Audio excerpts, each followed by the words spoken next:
শহীদ উসমান হাদি গণতন্ত্রের জন্য লড়াই করেছে, গণতান্ত্রিক উত্তরণের জন্য লড়াই করেছে, মানুষের অধিকারের জন্য কথা বলেছে, বাংলাদেশের স্বাধীনতা সার্বভৌমত্বের জন্য কথা বলেছে, এদেশের মানুষের অধিকারের জন্য কথা বলেছে।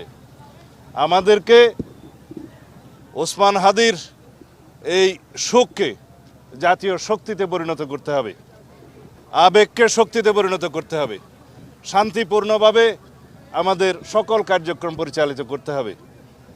দেশীয় এবং বিদেশীয় সকল চক্র যারা গণতন্ত্রের পথে বাধা হয়ে দাঁড়াতে চায়, যারা নির্বাচনকে বাধাগ্রস্ত করতে চায়, এদেশের গণতান্ত্রিক উত্তরণকে যারা বাধাগ্রস্ত করতে চায়, কণ্ঠকাঠিন্য করতে চায়, তাদেরকে আমরা সমুচিত জবাব দেব গণতান্ত্রিক উত্তরণের প্রক্রিয়াকে সহজতর করে।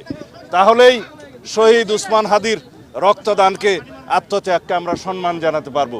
এই মুহূর্তে আমাদের প্রত্যাশা শান্তিপূর্ণভাবে যেন আমরা শহীদ উসমান হাদির দাফনটা সম্পন্ন করতে পারি। তারপর থেকে সারা জাতির প্রতি আমাদের আহ্বান, আকাঙ্ক্ষা যেন আমরা সুশৃঙ্খল থাকি, কোনো রকমের কোনো উস্কানিতে যেন আমরা পা না দিই। ধন্যবাদ।